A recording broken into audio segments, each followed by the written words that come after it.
and first and second stages separate and send Dragon on its way to the space station.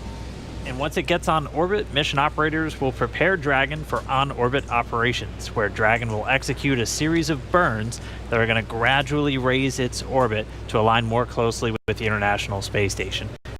You're seeing some of that track in the animation on your screen right now. After doing enough of Dragon those burns, SpaceX they'll put Dragon... Oh, sounds like we're going to get a weather update real quick for the crew. Go ahead, SpaceX. Yeah, we're currently just evaluating a constraint on the field mill rule, which looks at lightning energy dissipation. We expect to have an update at about T-minus 20 and more information there on whether we would be able to continue into the prop load or scrub at that time.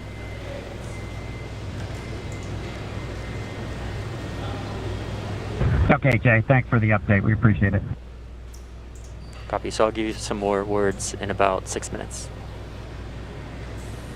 Okay, so it sounds like we're going to find out we expect in to about have 6 minutes if we're going to have enough 20, time. And John, I was referring to a couple of those weather situations where we have to have a certain amount of time. In this case, with the field mills, about 15 minutes. So they have until about 16 minutes and 30 seconds to really make sure that we're going to have enough time for that to dissipate. So we're going to be listening for that weather update in just a couple of minutes. But it is going to be a pretty interesting trip uphill for them once they actually get on. We're going to find out. We expect to have and a very exciting countdown in 6 minutes to figure out John, I if was we are referring to a couple of those weather situations where we have to have a certain amount of time. In this case, with the field mills, about 15 minutes. So they have until about 16 minutes and this is a very different process from what we've seen with Dragon Dragon cargo deliveries in the past, we're going to be listening which for is that a weather process update called in just a berthing. couple of minutes. Now, berthing requires the spacecraft to approach the station and then stop so a crew member can maneuver the station's robotic arm to capture the spacecraft. Docking on this version of Dragon can be done autonomously. Stage 2 cryo-helium load started. Autonomously with no crew aboard the station. It's typically a faster process, both when arriving and leaving, but it does still require pinpoint accuracy to approach safely. Then gets attached to a common berthing mechanism. It's the same type of port that we use to connect each of the modules together on board station. It's a little bit slower process than docking, but the hatches are significantly larger.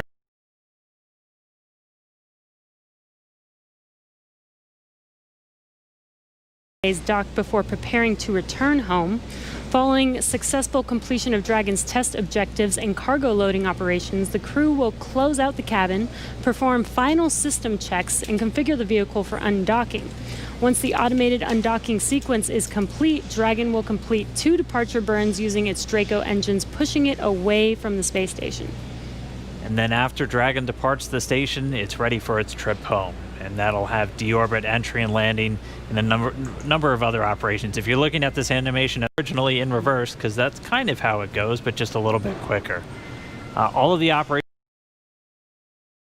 following maneuver will include things like trunk separation, closing that nose cone again, executing a deorbit burn, and once they're inside the atmosphere, deploying drogue and then main parachutes, and then finally splashing down off the Florida coast, at which teams will move in, get Bob and Doug up out of the water, and get them out of the capsule once they're on the boat.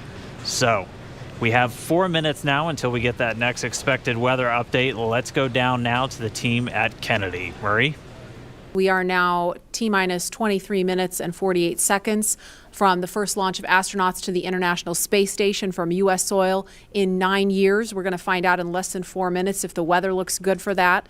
And this will mark the beginning of a new era where more people will be able to fly to space than ever before. In fact, we took a poll a little bit earlier to ask you if you had the opportunity to fly to space, would you go? And 86% of those of you watching answered that you would go to space. That's an incredible number. I think, realizing that you don't have to be a military astronaut or a NASA astronaut to fly in space. You can be a regular just a regular person going up to space on a SpaceX type rocket. So I think that's why the numbers are so high. Yeah, and we are really thrilled to see all the folks watching along online. I know we certainly hope that that this is a go, but we're going to hear a little bit of a weather update in less than 3 minutes now.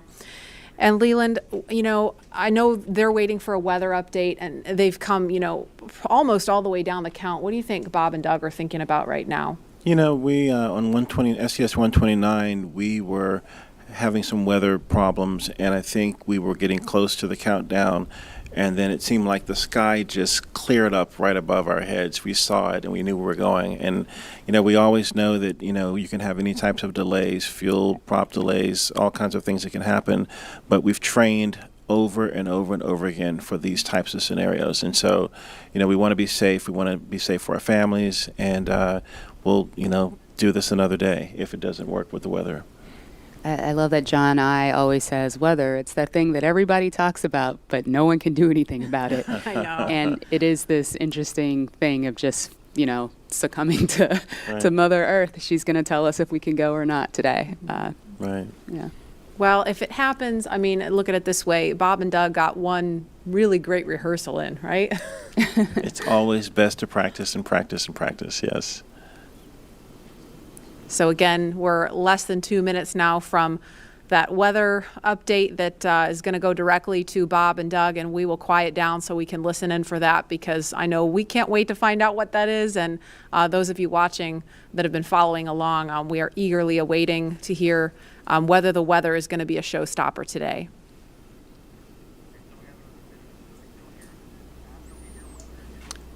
Since there's a quick break, if there are any questions, feel free to chime in. I'm happy to answer any that you have.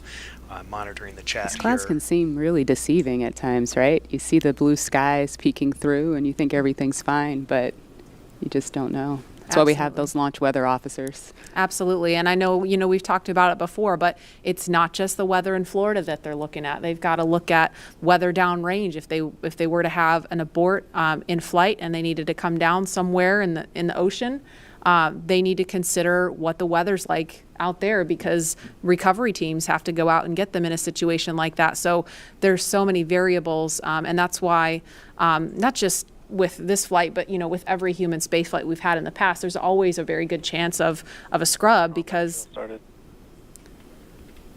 you do have so much criteria that you have to meet. And we're going to listen in now. We're just seconds away from a weather update. Stage 2, RP1 load complete.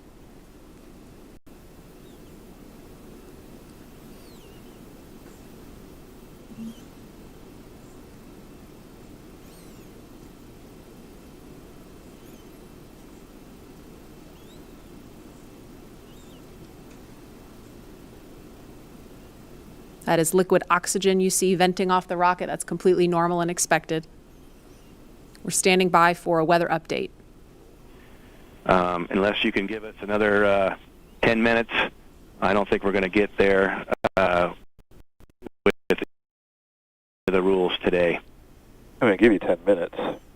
I mean, another 10 minutes past T0. Oh, 16:45 local. I think we'll probably be clear on all the rules, but not quite going to make it for this. Okay. We're going to check back in with you in about 2 minutes, and then I'll call it up at about T-minus 17 minutes. Okay. Yeah, there's some of them are starting to count down, but we still have one above 2,000. So if that gets below,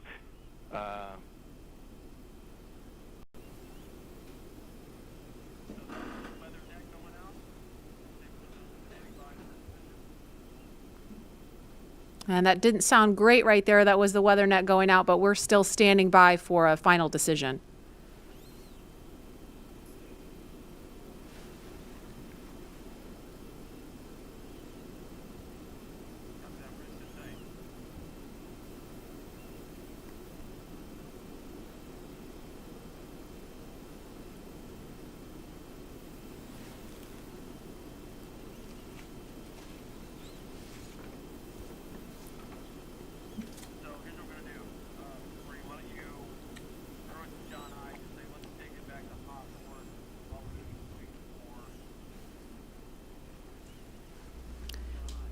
And we're going to continue to listen in for an update. But in the meantime, we're going to go over to John Innsbrucker at SpaceX headquarters in California. John?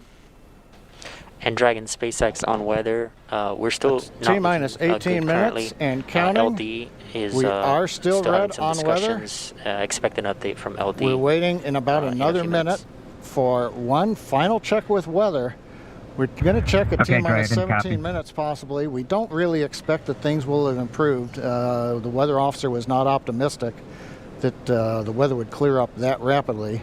We did hear the launch director, Mike Taylor, joke that, if we could move 10 more minutes past the T0, weather conditions may improve, but Mike was not able to do that. We have an instantaneous window today. So at 17 minutes, we want to make that call because shortly after that, we will begin loading liquid oxygen onto the second stage. So if we're not going to have the opportunity to launch, if the clock's going to run out, stand by. We continue to violate a couple different weather rules that we now do not expect to clear in time to allow for a launch today. We go ahead and end today's launch attempt. Launch control. Go ahead and end the launch auto sequence and proceed into the launch abort auto sequence, please. Launch abort has started.